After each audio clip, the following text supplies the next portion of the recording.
गुरु जी के चरणों में कोटि कोटि प्रणाम। गुरु जी के चरणों में कोटि कोटि प्रणाम। और आप सभी को भी मेरा बहुत प्यार भरा नमन।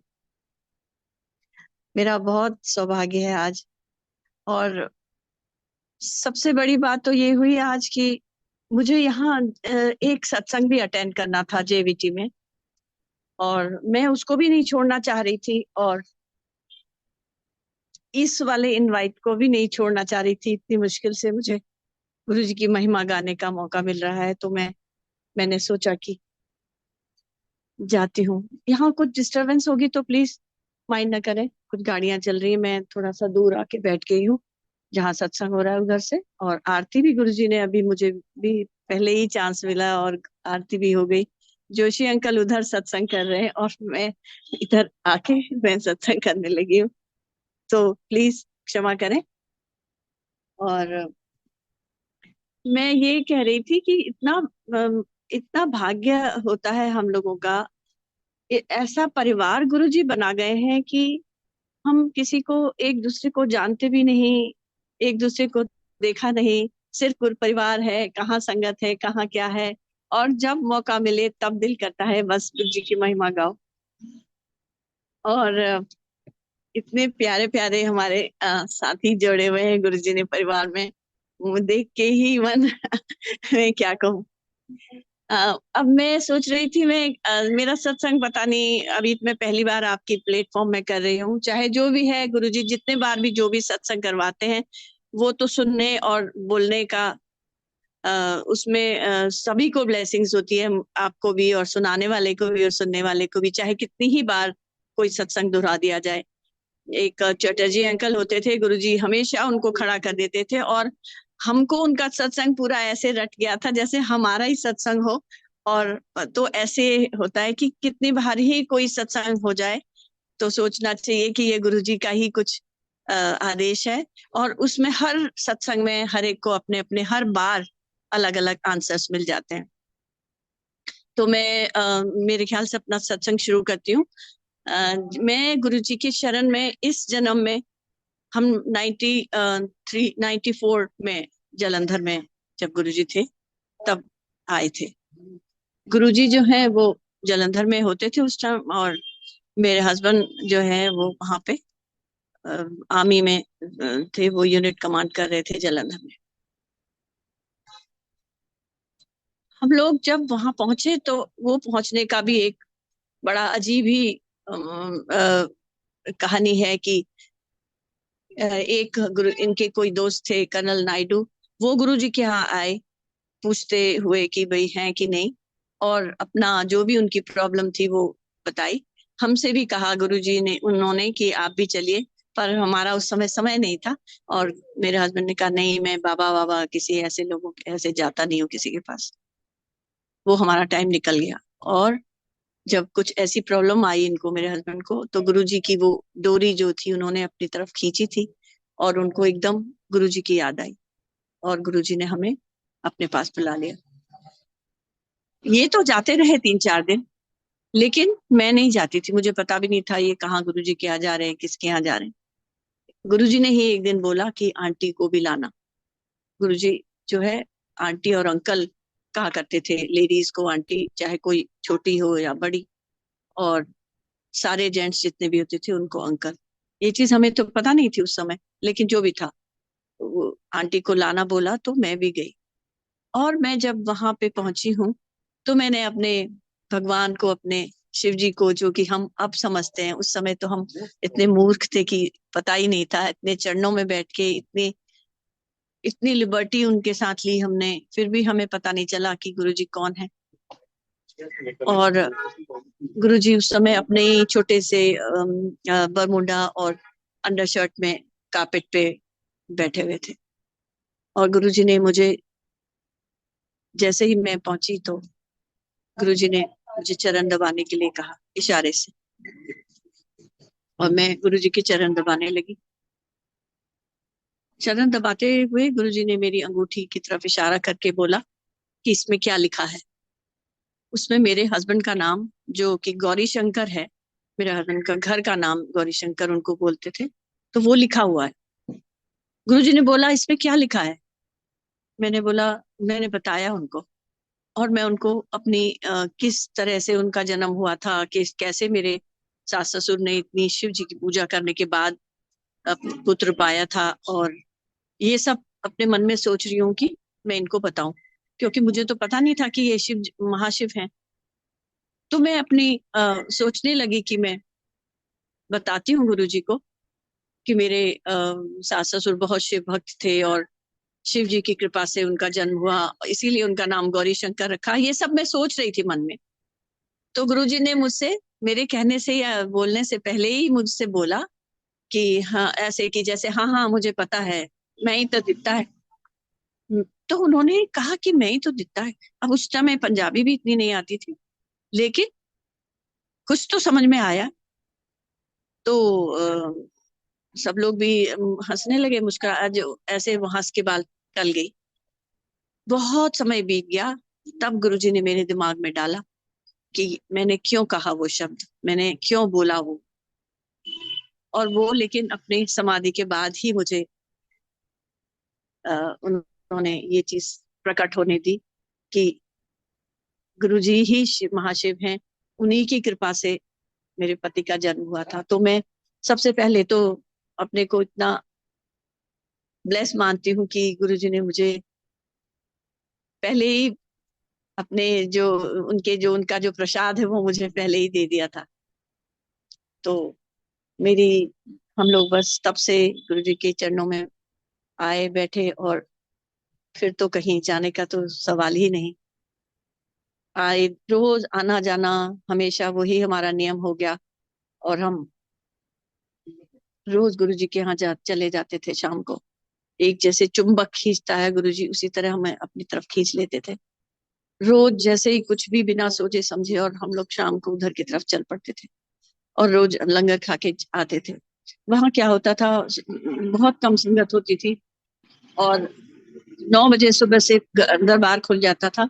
लेकिन गुरुजी शाम को 6 बजे से अपने गद्दी पे बैठते थे, सिंहासन पे जो रो पहन के, वैसे गुरुजी पूरे उसमें घूमते रहते थे, लेकिन गद्दी पे जो साक्षात अपने शिव रूप में बैठते थे, वो शाम को ही बैठते थे। और उस समय हॉल एकदम खचाखच भरा होता था।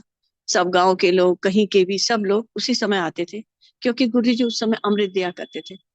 अमृत सिर्फ एक नल के भर गिलास भर के लेके आते थे, और गुरु जी अपनी रुद्राक्ष की माला को उसमें डिप करके, वो जिसको भी इशारा करते थे वो अ, अ, आ जाता था वो लेने के लिए, और गुरुजी सबको बारी बारी से वो देते रहते थे। तो ये सिलसिला चलता रहा। उसके बाद गुरुजी सबको आदेश दे के भेजते चले जाते थे, और बहुत कम लोग ऐसे होते थे जिनको गुरुजी लंगर खिलाते थे। अब तो हम लोगों का सौभाग्य था, हम ज्यादातर लंगर हम खा के ही आते थे। एक दिन हमारे मन में आया कि हम लोग रोज वहां जाके खाना खा के आते हैं, अच्छा नहीं लगता। और नए नए थे, हमको ये सब इसकी महत्ता पता ही नहीं थी कि लंगर का ये क्या कितना गुण है, कितनी महत्ता है। तो हम लोग जो है वो सोचने लगे कि आ, आज खा के जाएंगे और उसके बाद जाएंगे। तो हम लोग ने घर में खाना खा लिया, और उसके बाद देर रात को हम गए। 9 बजे जैसे ही हम वहां पर पहुंचे, और गुरुजी बड़ी सी थाली लेके खड़े थे, उसमें ढेर सारी चपातियां, और कहने लगे, गुरुजी आओ आओ, लंगर छको। गुरुजी ने बोला, लंगर छको? लंगर छका जाता है? प्रसाद को खाया छका जाता है, खाया नहीं जाता। वो खाना नहीं होता, वो लंगर प्रसाद होता है, उसको छका जाता है। उसकी एक कौर से, एक निवाले से आप तृप्त हो जाते हो। आपको ये सोचना नहीं पड़ता कि इतनी सारी दे दी गुरुजी ने, हम कैसे खाएंगे। हम उतनी खा के फिर और भी खा सकते हैं। वो पता नहीं कहाँ चला जाता है, वो पच जाता था। हम 3 3 बार, 4 4 बार हमें गुरुजी एम्पायर स्टेट में लंगर खिला देते थे।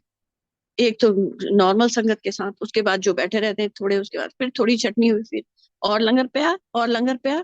अब वो खुद खाने गए तो मैं खा रहा हूँ, तो आप लोग भी खाओ। 3 3 4 4 बार, आप लोग विश्वास नहीं करेंगे, इतना प्रसाद खाने के बाद, इतना कड़ा प्रसाद, इतना समोसा, इतना सब कुछ खाने के बाद हम वो प्रसाद को पता नहीं वो कहाँ चला जाता था। इतनी गुरुजी की महिमा, इतना गुरुजी का ये सब हमको महिमा तो सब हमें पता थी, हम महापुरुष समझते थे उनको, और उनको सब कुछ अपना अर्पण कर चुके थे। लेकिन जैसे अब उनकी समाधि के बाद जैसे हमको लगता है ना कि महाशिव थे, क्यों नहीं हमने उनको पकड़ लिया, क्यों नहीं उनके चरणों में लौट गए हम कि आप कहाँ जा रहे हैं। उतनी अकल ही नहीं थी, पता नहीं क्यों, वो बुद्धि क्यों नहीं आई उस समय, किसी को भी शायद नहीं ऐसा लगा। मैं तो कभी कभी बहुत, खैर चलिए वो बात मैं अब नहीं छोड़ती हूँ, क्योंकि फिर मैं अपने को रोक नहीं पाती। और आज भी गुरु जी के ये सत्संग में इतने सुंदर, इतने अच्छे सत लगे हुए थे शब्द, आंख बंद करके लगा था कि गुरुजी बैठे हुए हैं, और मेरे तो आंसू नहीं रुकते फिर एक बार शुरू हो जाते हैं तो गुरुजी से मैं जैसे ही आगे का टाइम आया, मैं घड़ी ये देख ही रही थी, क्योंकि मन एक तरफ इधर भी था, तो फोन उठा के चुपचाप से टाइम देखने लगी क्या हुआ, और एकदम मुझे उधर आरती के लिए बुला लिया हम लोगों ने। तो ये तो गुरुजी को जानते थे कि इसको जल्दी से बाहर जाना है, ये देख रही है, फोन देख रही है, तो मुझे गुरुजी ने बाहर भेज दिया। और तो इस तरह हमारा सिलसिला चलता रहा जलंधर का। बहुत बहुत कृपा रही गुरुजी की। गुरुजी अक्सर हर शनिवार, हर बृहस्पतिवार ऐसे हमारे यहाँ आ जाते थे, घर पे हमारे आ जाते थे, बिना कुछ कहे भी कभी कभी आ जाते थे। जोर जोर से हॉर्न बजाया वो गेट पे, और वो लोग भागते थे। फिर हम, मैं जो थी वो स्कूल में पढ़ाती थी, कभी कभी मैं ऐसे गाउन में बैठी होती थी तो मैं कूद के बाथरूम में जाती थी जल्दी से कि गुरुजी आ रहे हैं, जल्दी से चेंज करो। लेकिन गुरुजी जो है वो सब कुछ जानते थे, मुझसे कहते थे कोई कोई गल नहीं, कोई गल नहीं, कहते थे गुरुजी। तो अक्सर आ जाते थे गुरुजी, कभी चार पांच संगत लेके, कभी ज्यादा संगत होती थी तो उस दिन तो शाम को मुझे बताते थे कि जा लंगर तैयार करवा और मैं आ रहा हूँ। इतनी कृपा, इतना वो रहता था गुरु जी का। और वो समय को याद कर करके हम लोग आगे बढ़ रहे हैं अभी। और जो भी, जो आंख बंद करो तो सब वो रील घूमती रहती है कि वो क्षण क्यों नहीं वापस आ जाए, गुरु जी सामने आ जाओ। आज एक शब्द लगा हुआ था कि आ, क्या पता नहीं, पहली लाइन याद नहीं आ रही है, कि साक्षात गुरु को मन में मेरे तुमने प्रीत भर दी है, मेरे गुरु तुमने मेरे अंदर प्रीत से मेरा अंतर मन भर दिया है, और आप आंख खोलो तो सामने देखूं, कितना आनंद आए गुरु जी, अगर ऐसा हो जाए तो, कि मैं आपके प्यार में पागल हूँ गुरु जी। अब मैं आंखें खोलूं और आप साक्षात खड़े हो जाओ, कितना आनंद हो। आंसू नहीं रुकते ऐसे में, कुछ भी कर लो आंसू नहीं रुकते। लेकिन गुरुजी ने हमें सच्चाई के दिखाई असल में। गुरुजी ने ये दिखाया कि मानव शरीर तो जाएगा ही, किसी का भी हो। गुरुजी मानव शरीर में आए थे, गुरुजी हम सबका कल्याण करने के लिए आए थे, और मानव शरीर को जाना है। उन्होंने, उनको तो मर्यादा रखनी थी अपने मानव शरीर की। वो अपने भगवान बन के हमारे सामने नहीं बैठ सकते थे वो, क्योंकि हम लोग तो भस्म हो जाते अगर हम साक्षात शिव जी के ऐसे दर्शन कर लेते, कि हमारी आंखें ही नहीं थी उस लायक कि हम भगवान को ऐसे देख पाते। तो गुरुजी मानव रूप में सारे संसार का कल्याण करने के लिए आए हुए थे। तो गुरुजी ने जो है अ, सारी जो मनुष्य की जो मर्यादाएं, मनुष्य जीवन की, मनुष्य शरीर की, उसको पूरा करना था। सोना भी हमको दिखाने के लिए, सोते नहीं थे गुरुजी कभी, हमने तो साक्षात देखा है, हमने तो उनको कभी सोते हुए देखा ही नहीं। रात रात भर जगे रहते थे, दो दो तीन तीन बजे तो हमें छुट्टी देते थे। उसके बाद जो सुबह वाले से जो लोग होते थे जिनको वो तो होते थे, वो कभी गुरुजी सोते हुए नहीं। तो कभी गुरुजी ने ऐसे मजाक में कह देते थे गुरुजी कि हम लोग कहते थे ना गुरुजी आप सो जाइए, किसी ने भी बोला तो गुरुजी ने बोला कि ऐसे हिंट देते थे गुरुजी कि रब सो गया तो प्रलय ना आ जाएगी। ऐसे बोला गुरुजी ने कि रब अगर सो गया तो प्रलय आ जाएगी। आप सोचिए कितनी बड़ी बात बोली गुरुजी ने, लेकिन हमको तो समझ नहीं आई उस समय। लेकिन जो भी था, सॉरी, हाँ वेरी सॉरी। तो गुरुजी जो है वो ये शरीर की मर्यादा तो उनको करनी थी। खाना भी कहते थे गुरुजी की, दिखाने के लिए खाता हूँ, मेरा खाना, मेरा मेरा तो ऊपर सचखंड से आता है, कहते थे गुरुजी। मुझे को अब याद आ रहा है गुरुजी के खाने से कि सौभाग्य मुझे मिला था कि हम लोग सुबह सुबह पहुंच जाते थे। मेरे हस्बैंड जो चले जाते थे कैनॉट प्लेस, मुझे एम्पायर स्टेट छोड़ के, और जो हम सैनी अंकल आंटी वो लोग आ जाते थे बाद में, और हम लोग को गुरुजी सुबह सुबह सेवा का मौका मिलता था। फिर गुरुजी मुझे बोलते थे कि क्या खिला रही है, इतने प्यार से पूछते थे वो क्या खिलाएगी। मैं तो हाथ जोड़ के उनसे कहती थी गुरुजी बताइए आप क्या खाएंगे। मुझे पता था गुरुजी ने क्या बोलना है, लेकिन वो जरूर एक बार पूछते थे क्या खिला रही है। फिर बस जो भी वो कहते थे वो मैं बनाती थी उनके लिए, और चाय के साथ इतने प्यार से बच्चों की तरह गुरुजी खाते थे। और ये मेरा बहुत सौभाग्य मिला मेरा, कितने मेरे कर्म काटे गुरुजी ने, ये तो वो ही जानते हैं। बस इतनी उनके ऊपर, मेरे ऊपर कृपा थी उनकी कि मैं उनकी सेवा कर सकती थी।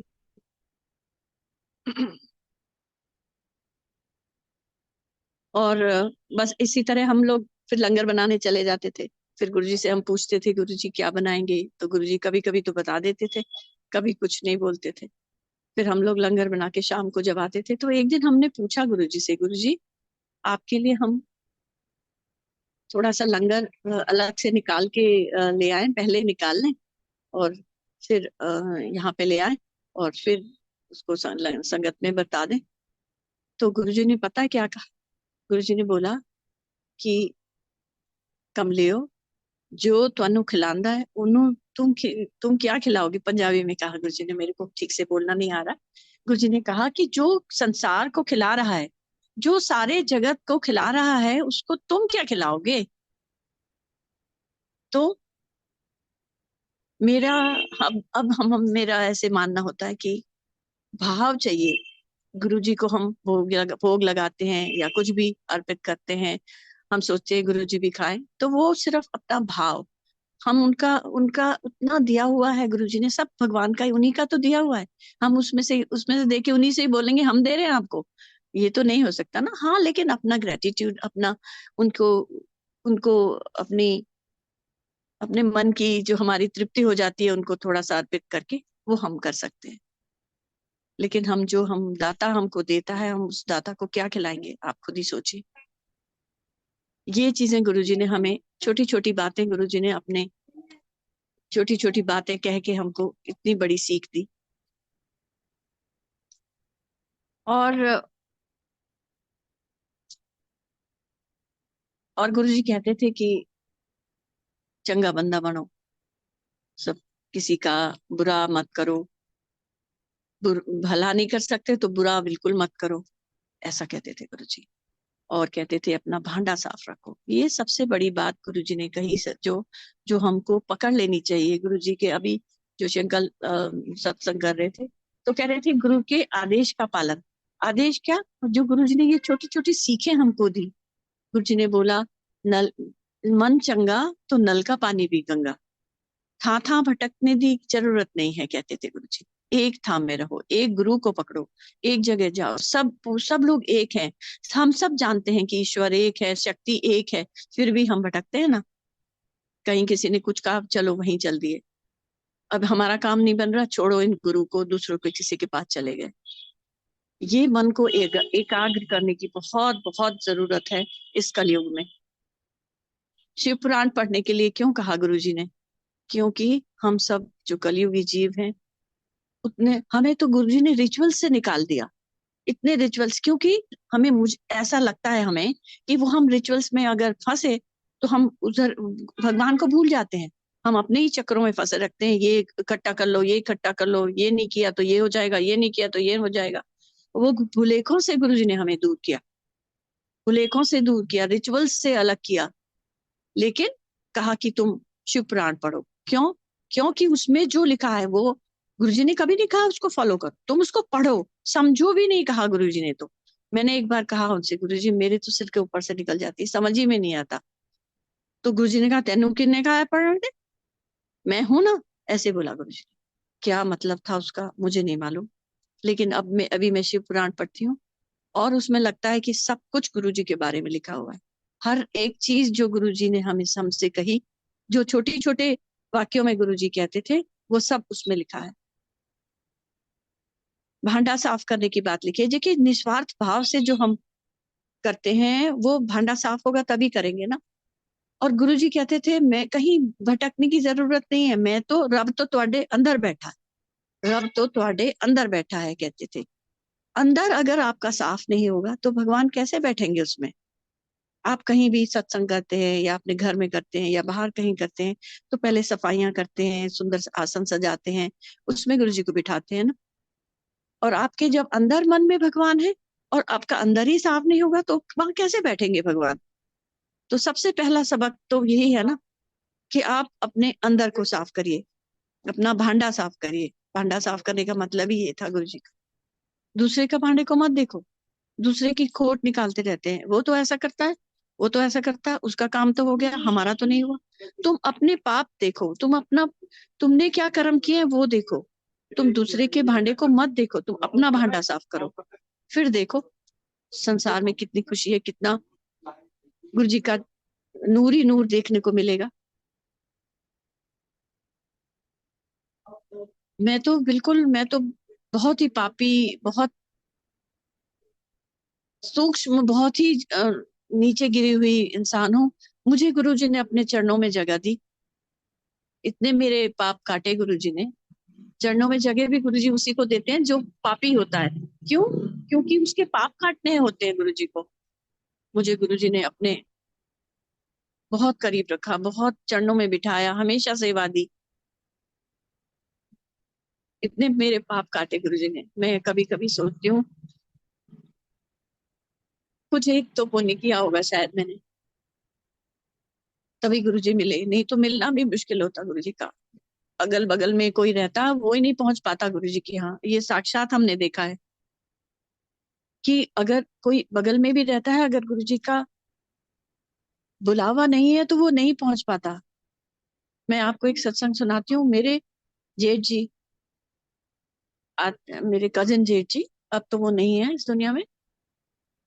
तो वो हमारे साथ, मेरे बेटे के, बड़े बेटे के बर्थडे, बर्थडे नहीं, शादी में गुरुजी पहले पहली फंक्शन और लास्ट फंक्शन में, जैसे 5 दिन का जो भी फंक्शन था, पहले दिन मेहंदी और लेडी संगीत वगैरह था, बसंत कुंज में हम रहते थे। गुरुजी वहां आए और गुरुजी तो मेरी फैमिली के काफी सभी लोग थे, क्योंकि पहला हमारे यहाँ पहला काम था, तो सारे परिवार हमारा जुटा हुआ था। तो मेरे जेठ जी भी थे, गुरु जी के पास सब वो लोग, सभी लोग बैठे, सबने चरण छुए। तो गुरु जी ने उनसे कहा आया करो, कमिश्नर साहब आया करो, ऐसे बोला। उनको नहीं श्रद्धा थी, वो नहीं गए, कभी नहीं गए। एक बार गुरु जी बसंत कुंज में जब हमारे घर आए रात को, सत्संग खत्म होने के बाद, तो पहले हमको जल्दी आगे भेज दिया कि चलो मैं लेके आ रहा हूँ संगत और तुम लोग घर चलो। हम घर आए, मैंने जल्दी जल्दी, क्योंकि गुरुजी अक्सर बेडरूम में भी आके आ जाते थे, और कभी उनको ऐसे दिल करता है कि लेटें या कुछ करें, तो मैंने सोचा कि वो शीट वीट चेंज कर दूं, वो सही नहीं लगता गुरुजी उसमें बैठेंगे। तो मैं उस कमरे में जहाँ भाई साहब सोए थे, वहाँ बॉक्स में वो रखा है बेड कवर, तो मैं वहां से निकालने के लिए गई। उतनी खटपट भी हुआ, मैं थोड़ा धीरे धीरे भी कर रही थी कहीं उनकी नींद खुल जाएगी, लेकिन वो नहीं, उनको नींद खुली। खैर मैंने वो सब अपना काम कर दिया, थोड़ी देर में गुरुजी पहुंच गए। पहुंचे गुरुजी और ड्राइंग रूम में ही बैठे, नहीं उधर अंदर नहीं आए, ड्राइंग रूम में ही बैठे। और गुरुजी ने टीवी जो है वो इतनी तेज वॉल्यूम में गुरुजी ने टीवी ऑन कर दिया, वो पंजाबी वाला चैनल लगा दिया, उसमें म्यूजिक आ रहा था बहुत तेज। और हमारा वो डुप्लेक्स का घर था, वो सीढ़ियों में, काफी लोग सीढ़ियों में बैठ गए, काफी लोग गुरुजी के नीचे ही जो कारपेट उधर ही बिछा था, वो लोग बैठ गए सब लोग। और गुरुजी ने मुझे बोला कि पकोड़े बनाओ। और लोग भी जो थे, हम लोग सब लेडीज मिलके फटाफट पकोड़े बनाने लगे। और म्यूजिक, खूब जोर से म्यूजिक चल रहा था। इतनी देर हो गई, चाय प्रसाद बना, सब लोगों ने खाया पिया। भाई साहब की नींद नहीं खुली, एकदम नहीं खुली। 2-3 बार मेरे हस्बैंड जाके अंदर बोले कि उनको उठा के लाता हूँ। तो वो गए और उनको धीरे बोले कि उठिए, गुरुजी आए हुए हैं। उनकी नींद नहीं खुली, वो खर्राटे में सोते रहे। और थोड़ी देर बाद जब सब कुछ हो गया, अब आप सोचिए इतना सब होने में सबने खाया पिया, चाय पिया, सब कुछ हुआ, घंटा आधा पौन पौन घंटा जितना भी लगा होगा, 1 घंटा वो लगा, और गुरुजी उठे और चलने के लिए तैयार। तो हमारा सेकंड फ्लोर में था वहां पे घर। गुरुजी जो है वो गेट में इनके पास चले गए, हम लोग भी भागे भागे गुरुजी के पीछे, सब लोग गेट में खड़े होके, सब खड़े हुए, जिसको जहां जाना था गुरुजी ने सबको आज्ञा दी, चलो वहां से। हम भी गुरुजी को माथा टेक के ऊपर आए। सारा घर ऊपर, सारे दरवाजे खुले थे, क्योंकि गुरुजी के पीछे पीछे जा रहे, हम तो बेहोश। हम तो अभी भी जब ये हालत है तो आप सोच सकते हैं उस समय क्या रहता होगा। हम लोग तो बिल्कुल सुबुत खोए हुए रहते थे। तो ये थोड़ी ना होता था कि घर से जा रहे हैं तो दरवाजे बंद करने हैं या क्या। सारी लाइटें ऑन है, सारा वो म्यूजिक चल रहा है, और दरवाजा खुला है, और हम जब कुछ तो देर लगी नीचे जाके, मत्था टेका गुरुजी को और ऊपर आए। और जैसे ऊपर आए तो भाई साहब जो है वो वॉशरूम से बाहर निकल रहे थे। कहने लगे क्या हो गया, तो सारा घर तुम्हारा खुला हुआ है, सारी लाइटें जली हुई हैं, म्यूजिक चल रहा है, कहाँ हो तुम लोग, एक भी जना मुझे नहीं दिख रहा यहाँ पे, और ये क्या हो रहा है। तो हम मेरे को बड़ी हंसी आई। मैंने कहा ये देखो, ये है गुरु जी का कमाल। गुरु जी ने उनको, उनके मन की बात पड़ी। उनको तो उनको तो गुरु जी का वो ही नहीं था, कुछ मोह ही नहीं था कि गुरु जी आए हैं तो मैं उठूं। तो गुरुजी ने उनको सोते ही रहने दिया। लेकिन गुरुजी ने जब जोशी अंकल एक दो बार उठाने के लिए गए थे और आके वहां बैठे, तो गुरुजी तो जानते ही थे कि ये उठाने गया है। तो गुरुजी बोले, सो क्या क्या बोला उन्होंने, सोंदेनु नहीं उठाई दा, कुछ ऐसा कहा।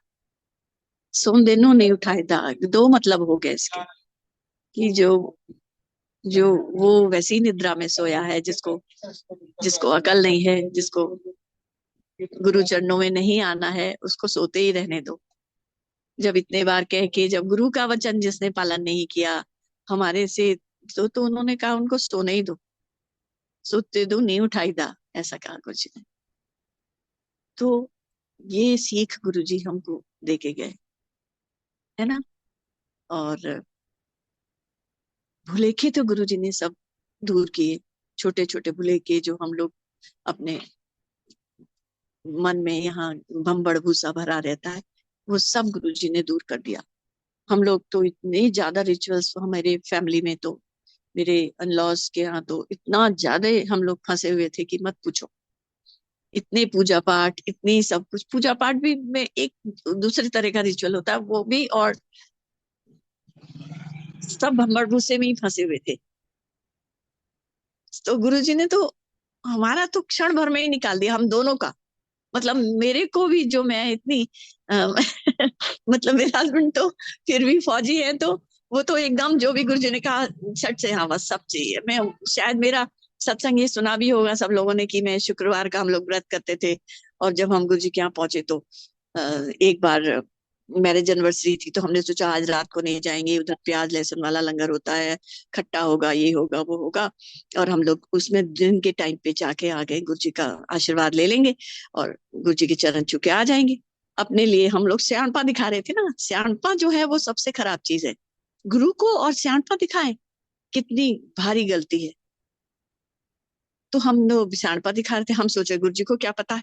हम तो चले गए और गुरु जी के माथा टेका, गुरु जी को बताया कि आज हमारी मैरिज एनिवर्सरी है। गुरु जी ने हमें अपनी अपनी जूतियां, अपने चरण जो है वो पादुका हमें भेंट दी उस दिन। और कभी भी उस दिन वो नहीं आता था, जो दिन का जो लंगर प्रसाद है वो कहीं भी गुरु जी, क्योंकि व्रत होता था गुरु जी का, और वहां तो बनता ही नहीं था, और कहीं से भी आता भी नहीं था। उस दिन पता नहीं कहाँ से गुरु जी के यहाँ मेथी की पराठे और दही, घी और शक्कर, ये आया। छोटे छोटे डोलू आए, कुछ लोग ही थे, और गुरु जी ने अपने हाथ से वो प्रसाद थाली में डाला और हमको भी दिया कि लो छको। अब तो मेरी जान आफत में हो गई। मैंने बोला ये तो शुक्रवार है और दही खाने के लिए दे दिया, अब क्या होगा। तो मैंने तो थोड़ी सी मैं भी थोड़ी सियाणपा दिखा रही थी क्या कि मैंने सोचा गुरु जी को तो पता लगेगा नहीं, तो चुपचाप वो जो वो है, एक ही बार तो खाना है, कोई बात नहीं, ये परोठे खा लेती हूँ शक्कर के साथ, और गुरु जी को तो पता लगेगा नहीं। जोशी अंकल ने तो बिना सोचे समझे अपना फटाफट, उनका भी व्रत था, सब कुछ खाना शुरू कर दिया, थाली साफ, और मैंने जो है वो चुपके से खाली परोठी और शक्कर खाया। और मैं चुपचाप जो है वो बैठ गई। गुरुजी ने कहा होगा अच्छा बच्चू बैठ गई, चल उठ, बुलाया, इधर आ। जरा वहां जाना किचन में, वहां जो है वो रखे हैं कीनू रखे हैं, विंटर्स, ये दिसंबर का महीना था, तो गुरुजी ने कहा कीनू रखे हैं किचन में, छील के लिया, फाड़ी अलग अलग करके लाई, लूण पाके लाई थाली में। अब बड़ी सी थाली निकाली, इतने सारे कीनू छीले उसके ऊपर, और मन में चू चू चू चू चू हो रहा है कि आज खट्टा हाथ लगा दिया, खट्टे का ये कर दिया वो कर दिया, अंदर से हो रहा है चू चू, कुछ बोल नहीं रही हूँ पर हो रहा है अंदर। वो सब गुरुजी को पता। गुरुजी के पास लेके गई, नमक डाल के लेके गई, गुरुजी ने तो हाथ भी नहीं लगाया वो थाली को, मेरे से ही बोला कि इसको बरत दे, बता दे, कहने लगे। वो बस सारा मैंने एक एक को अपने हाथ से एक एक फाकी सारी संगत को बांटी। अब घर गए, दूसरा शुक्रवार आया, मेरा मन तो बहुत बिलबिला रहा था कि अब ये शुक्रवार का वो भी नहीं किया, उद्यापन भी नहीं किया, अपने बेटे को समझा बुझा के कि तुम जो है वो खट्टा नहीं खाना, आज व्रत करेंगे, उद्यापन करेंगे, खट्टा नहीं खाना, अपने दोस्तों को बोल देना, ये करना वो करना। अब उस दिन भी गुरुजी ने माया रची। हुआ क्या कि हमारे यहाँ से जो वहाँ के जो सेवादार थे, जो भी रहते थे, सुदामा भैया और एक आध और, तो उनके लिए जो सुबह का ब्रेकफास्ट था वो लेके जाते थे हमारे यहाँ से। तो कभी कोई जाता था, कभी कोई, और मेरा बेटा भी उस दिन चला गया, छोटा बेटा उस समय 8वीं 9वीं में पढ़ता था, और वो चला गया। तो जैसे ही वहां गया तो गुरुजी बाहर निकले थे। गुरुजी तो कभी दिखते ही नहीं थे उसे, और दिन भी। तो उस दिन गुरुजी बाहर थे, और गुरुजी ने कहा ओ जूनियर जोशी आ गया, चले जोशी दे मुंडे नु कोक पिलाओ। उसको गुरुजी ने फ्रिज में से कोक निकलवा के कोक पिला दिया, और वो तो इतना खुश उछलता हुआ घर चला आया कि आज तो गुरुजी ने मजा ही आ गया, आज तो गुरुजी ने मुझे कोक पिलाया। अब मेरी तो फिर माथा ठनका, कहने का ये तो आज फिर खट्टा खा के आ गया, क्योंकि वो भूसा भरा हुआ था ना, वो निकला ही नहीं था कीड़ा अंदर से। तो मैंने उसको फिर से डांटा, लेकिन उसी हालत में मैंने उद्यापन वाला काम भी कर दिया। मैंने कहा छुट्टी करो, अब देखी जाएगी जो भी। और जब शाम को वहां गई गुरु जी के यहाँ, तो खूब डांट पड़ी, खूब डांट पड़ी। तो गुरु जी ने वही मेरे को बताने के से सारे संगत को भी बताया। लेकिन मैं एक बात और कहना चाहती हूँ यहाँ पर, कि जो गुरुजी जो भी किसी को कुछ कहते थे, तो गुरुजी कभी कभी इंडिविजुअली कहते थे, और कभी कभी गुरुजी हर एक के लिए वखरा वखरा इंजेक्शन होता है वो भी कहते थे, कि जैसे मान लिया मुझे तो बोला व्रत मत करो, किसी और को बोला व्रत करो। तो ये भी बहुत बारी में हमने सुना है, तो हम समझ नहीं पाते थे कि गुरुजी क्या कहते हैं। लेकिन जब इस तरह की बात कुछ गुरुजी सारी सभा में बोलते थे, तो हमें लगता था कि गुरुजी सभी के लिए कह रहे हैं। तो वो भम्बड़ गुस्से से निकाला। उसके बाद गुरुजी ने सारे व्रत छुड़वा दिए, नवरात्रि का व्रत, वो व्रत, सारे व्रत छुड़वा दिए गुरुजी ने। गुरुजी के चरणों में बैठे होते थे, और गुरुजी के पास कोई कोई लेडीज आती थी जो इसी तरह का, जैसे मैंने किया था, कि सियाणपा कर रहे हैं, चुपके चुपके छिपे रहो, गुरुजी को क्या पता चलेगा हमने लंगर खाया या नहीं।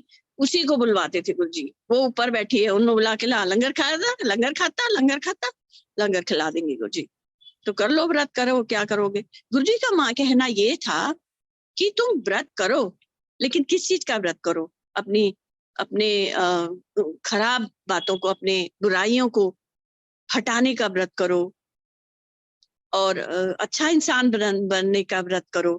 कुछ इस तरह का व्रत ठानो ना। इस तरह की चीज, खाना नहीं खाने से या दिन भर भूखे रहने से तो भगवान ने नहीं कहा है हम सबको, कि भगवान ने थोड़ी कहा है कि आप व्रत करके करा करो। या गुरुजी तो बोलते थे रब नु तुम कहीं भी याद कर सकते हो। बोले तुम, वो कहते थे कि तुम वॉशरूम में भी तुम भगवान को याद करोगे तो कोई उसमें बुराई नहीं है। कोई किसने बोला कि नहा के करो, अपने बिस्तर में बैठ के तुम भगवान को याद। मतलब उनके कहने का मतलब ये था कि तुम, जो मैं पहले कह रही थी कि मन चंगा तो सब कुछ अच्छा, मन ही चंगा नहीं होगा तो आप वो सब रिचुअल करते रहो, उसी में फंसे रहो, फिर थोड़ी भगवान याद आते हैं, फिर रिचुअल्स ही देखते रहेंगे ना हम। और दूसरी चीज, जैसे गुरु जी कहते थे कि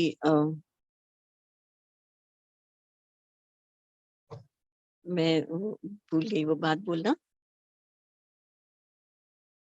कि गुरुजी जैसे कहते थे ना, हाँ गुरुजी कहते थे ना, जैसे कि मैं आज ही बल्कि मैं शिव पुराण में पढ़ रही थी, जैसे गुरुजी हमेशा वैसे कहा करते थे कि जब कि लिपस्टिक लगाओ तो गुरु नु याद करो, गुरु ਤੁਹਾਡੇ नाल होवे, तुम पए हो तो सोचो गुरु मेरे नाल पया, नहांदे हो तो गुरु मेरे नाल। इसका मतलब ये थोड़ी ना है कि तुम, कि गुरु तुम्हारे साथ तुम्हारे, वैसे उसका मतलब ये है कि अगर आप हर सांस में, हर जिह्वा में, हर अपने ब्रेथ में ओम नमः शिवाय या ओम सिर्फ या कोई भी जो आपके अंतर मन को छू रहा है, आप वो जाप करते रहो, आपके अनकॉन्शियसली भी वो आता रहे, पूरे टाइम वो आपके साथ साथ रहे, तो वो गुरुजी तो हमारे साथ है, वो गुरुजी तो है।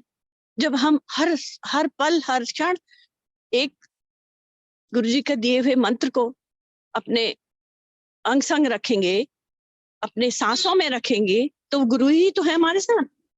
तो आप लिपस्टिक लगा रहे हो तो भी तो आपको गुरु जी हैं हमारे साथ, है ना। तो वो ही गुरु जी का मतलब होता था। तो जो बाकी लोग भी कहते हैं ना इस तरह से गुरु जी कहते थे, तो वो ही है, अपनी अपनी समझ भी होती है। उस समय भी समझ में नहीं आता, कभी कभी हम लोग को भी इतनी देर देर में ही समझ में आया क्या कैसे होता है, क्या होता है। और बस बहुत बहुत बहुत कृपा है गुरु जी की, इतनी असीम कृपा की कि जितने भी गुण गाओ गुरु जी के वो ही कम है। और मैं सोचती हूँ काफी टाइम हो गया, मुझे जोशी अंकल ढूंढ रहे होंगे कहाँ चली गई है, और मैंने लंगर नहीं खाया अभी, और मैं जा रही हूँ अब। अब मुझे माफ करें, कोई और जना लंगर सुनाना चाहता है तो सुना सकता है। और करण, आज मुझे माफ करना, मैं इतना ही बोल पाऊंगी। Aunty thank you aunty so much, aunty sorry मुझे आपको, इनवाइट करने के लिए thank you so much. Aunty aunty aunty सिर्फ एक हाँ छोटा सा जी, सत्संग आपसे सुनना है, सिर्फ एक छोटा सा हाँ सत्संग, कौन कौन सा बोलो। जिसके वजह से मैंने ये शब्द स्पेशली धन धन हमारे भाग वाला अच्छा, चिल्लाया था। बिल्कुल बिल्कुल, आज मुझे भी जोशी अंकल दिख गए मुझे, जो वो कह रहे, हाँ वो मुझे भी बहुत अच्छा लग रहा था। वो था कि धन धन हमारे भाग घर आया प्रभु हाँ, मेरा, कि गुरुजी ने है ना। आपके घर आके खाना बनाया था, मुझे वो सत्संग बहुत प्यारा हाँ लगता है आपका हाँ, वो बड़ा। भी एक सत्संग है, वो भी एक सत्संग है। वो भी प्लीज। गुरुजी एक बार आए, और गुरुजी ने जैसे पहले भेजा मुझे कि जाओ मैं संगत लेके आ रहा हूँ, और गुरुजी जो है वो आ, आए, कहने लगे तेरे को नहीं आता, बोलने लगे वहां पे मंदिर में, बोले तुझे नहीं आता बनाना, चल मैं बनाऊंगा आज। और आ, फिर गुरुजी ने जो है, मैंने पूछा उनसे कि क्या क्या बनाऊंगी, तो गुरुजी, वो सुश्री कल है, तो उन्होंने सोचा कि उन्होंने कहा कि आलू टमाटर करके रखना। मैं घर में पहुंची, मैंने फटाफट सब तैयारियां करी और पराठियां बनवा के रख ली, मैं भी लगी साथ में, और मिलके पराठे खूब सारे बना लिए कि गुरुजी आएंगे। और सब्जी में गुरुजी आए, और सीधे जो है किचन में मैं और गुरुजी वहां पे खड़े, और गुरुजी कहने लगे कि कुंडी सोटा है करके पूछने लगे, तो मैंने को तो कुंडी सोटा पता ही नहीं था होता क्या है। तो मैंने कहा जी गुरुजी तो है ही नहीं वो। तो फिर मिक्सी में गुरुजी ने वो सब चीजें मसाले वसाले डाले, और एक ही बार में वो सब मैंने पीस दिए। फिर गुरुजी ने कहा वो रखो, कुकर रखो, कुकर रखा, और उसमें घी डाला, घी डाल के गुरुजी ने सारा मसाला उसमें डाल दिया, कोई भूनना नहीं कुछ नहीं। और गुरुजी की एक चीज मैं बताऊं, गुरुजी के अंदर से जो है वो एक ओमकार का वो हमेशा उनके अंदर से चलता था, हमेशा गुरुजी इस तरह के कुछ आवाज निकालते थे, वो निकालते रहे, और गुरुजी जो है वो वो मसाला डाल दिया गुरु जी ने, और सारी जो कटी हुई टमाटर और वो थे आलू, वो सब डाल दिए, और एक जग से भर के पानी डाल दिया, और उसको बंद करने के लिए बोला मुझे, और बोला चलो अंदर चले। अंदर बैठे, बजती रही सीटियां, बजती नहीं बजती नहीं बजती नहीं बजती नहीं, और मैं बेचैन की, वो गुरुजी बंद ही नहीं करवा रहे हैं। और जब आधा घंटा हो गया तो वो रघुवीर अंकल को बोला उन्होंने कि जा रघुवीर जा, वो मसाले उड़ी रहे ने, कुकर बंद करके आ। तो फिर वो तो इतनी बढ़िया, इतना अमृत बन गया वो कि मैं बता नहीं सकती। फिर किसी दिन करूंगी और सत्संग। अभी सब लोग की छुट्टी भी हो रही है और मुझे भी थोड़ी देर हो रही है। Thank you so much, thank you. मैं सोच रही थी आपको जोशी से मिलवाऊंगी, लेकिन अभी वो फिर से अंदर चले गए। नहीं, वो बैठे हैं शायद, मैं 1 मिनट उनसे मिलवाई देती हूँ आपको। मिलना चाहोगे? श्योर श्योर आंटी, बहुत बड़ी ब्लेसिंग है। जी जी। मैं देखता हूँ हम उठ गई हो तो। नहीं, उनको क्यों भगा रहे हो? चलिए तो फिर दुआ चक्कर मारना है तो राजेश, मेरे को तो खैर देर लगेगी। ये है जोशी है, इधर आ। लंगर 1 मिनट लंगर करती हूँ। हेलो बोल दो, जय गुरु जी। हेलो, जय गुरु जी, जय गुरु जी। जय गुरु जी अंकल, जय गुरु जी। हाँ चलो ठीक है Raje, thank you so much, thank you. जय गुरु जी, सभी को जय गुरु जी। जय गुरु जी आंटी, जय।